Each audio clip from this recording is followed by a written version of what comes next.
ఈ లోకం ఒకరోజు అంతమైపోతుందని మనకు తెలుసు. అయితే ఆ తర్వాత ఏం జరుగుతుంది? బైబిల్ ఒక భయంకరమైన దృశ్యం గురించి మనల్ని హెచ్చరిస్తుంది. అదే తెల్లటి సింహాసనపు తీర్పు. ఆకాశం, భూమి గతించిపోయే కాలం అది. మానవ చరిత్రలో దాచబడిన ప్రతి రహస్యం వెలుగులోకి వచ్చే తరుణం. మీరు ఎవరైనా ఎక్కడ జీవించినా ఈ సింహాసనం ముందు నిలబడాల్సిన రోజు ఒకటి వస్తుంది. దీనిని ఎందుకు తెల్లటి సింహాసనం అని పిలుస్తారు? అక్కడ ఎవరు తీర్పు తీరుస్తారు? ఆ గ్రంథంలో మీ పేరు ఉంటుందా? రండి, లోతుగా పరిశీలిద్దాం. 1. సింహాసనపు రూపం మరియు కాలం. ప్రకటన గ్రంథం 20:11 ఇలా చెబుతోంది: మరియు నేను గొప్ప తెల్లని సింహాసనమును దానిమీద ఆసీనుడయ్యున్న వానిని చూచితిని. తెలుపు రంగు ఎందుకు? తెలుపు అనేది పరిశుద్ధతకు, నీతికి మరియు సత్యానికి చిహ్నం. ఇక్కడ ఎటువంటి పక్షపాతం ఉండదు. లంచం పనికిరాదు, పలుకుబడి సాగదు.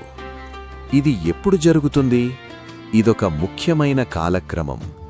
అపవాది అంటే అంత్యక్రీస్తు పాలన ముగిసి భూమిపై యేసుక్రీస్తు 1000 ఏళ్ల పరిపాలన పూర్తయిన తర్వాత సాతాను విడిపించబడి చివరకు అగ్నిగుండంలో పడవేయబడతాడు. ఆ తర్వాతే ఈ మహా తెల్లని సింహాసనపు తీర్పు ప్రారంభమవుతుంది. 2. మృతుల పునరుత్థానం. తదుపరి దృశ్యం ఆశ్చర్యకరమైనది.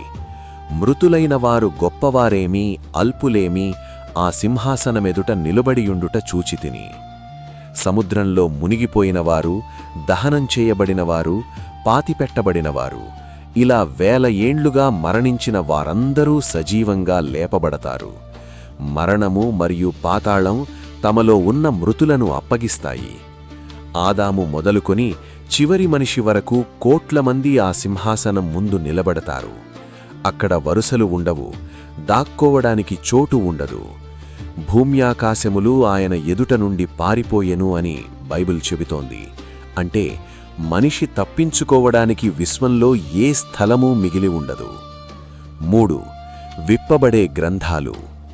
ఈ తీర్పులో అత్యంత ముఖ్యమైన భాగం గ్రంథాలు విప్పబడటం. ఇక్కడ 2 రకాల గ్రంథాలు ప్రస్తావించబడ్డాయి. క్రియల గ్రంథాలు. ఇందులో ప్రతి మనిషి పూర్తి జీవితం నమోదు చేయబడి ఉంటుంది. మీరు చీకటిలో చేసిన రహస్యాలు, మీ నాలుకతో మాట్లాడిన వ్యర్థమైన మాటలు, మీ హృదయ ఆలోచనలు అన్నీ ఇక్కడ చదవబడతాయి. మనుష్యులు పలుకు ప్రతి వ్యర్థమైన మాట గూర్చి విచారణ దినమున లెక్క ఒప్పింపవలను అని యేసు హెచ్చరించారు. జీవగ్రంథం, ద బుక్ ఆఫ్ లైఫ్. ఇది అన్నింటికంటే ముఖ్యమైన గ్రంథం. ఒకరి క్రియలు ఎంత గొప్పగా ఉన్నా వారి పేరు ఈ గొర్రెపిల్ల జీవగ్రంథంలో లేకపోతే తీర్పు మారదు. గమనిక: విశ్వాసులకు అంటే క్రైస్తవులకు ఇది శిక్షావిధి తీర్పు కాదు. ఎందుకంటే వారు ఇప్పటికే క్రీస్తు రక్తంతో కడగబడ్డారు. ఇది ప్రధానంగా దేవుణ్ణి తృణీకరించిన వారికి ఇచ్చే అంతిమ తీర్పు. 4. రెండవ మరణం, ద ఫైనల్ వర్డిక్ట్. తీర్పు ముగింపు అత్యంత భయంకరమైనది. ఎవని పేరైనను జీవగ్రంథమందు వ్రాయబడనట్టు కనబడని ఎడల వాడు అగ్నిగుండంలో పడవేయబడెను. దీనినే రెండవ మరణం అంటారు. ఇది కేవలం నాశనం కాదు, నిత్యకాలం అనుభవించే వేదన. దేవుడు లేని, వెలుగులేని స్థలం. ఒక మనిషి తన జీవితకాలంలో దేవుని ప్రేమను, క్షమాపణను తృణీకరించిన ఫలితమే ఈ తీర్పు. దేవుడు ఎవరినీ నరకానికి పంపాలని కోరడు, కానీ మనిషి తన క్రియల ద్వారా తనే ఆ స్థానాన్ని ఎంచుకుంటాడు. ముగింపు, ద కాల్ టు యాక్షన్. స్నేహితులారా, ఈ తీర్పు కల్పిత కథ కాదు, ఇదొక ప్రవచనం. ఈరోజు మీరు దీన్ని వింటున్నారంటే మీకు ఇంకా ఒక అవకాశం ఉందని అర్థం. తెల్లటి సింహాసనం ముందు నేరస్థుడిగా నిలబడటం కంటే ఈరోజే శిలువ చెంత పాపిగా వచ్చి క్షమాపణ పొందడం మేలు.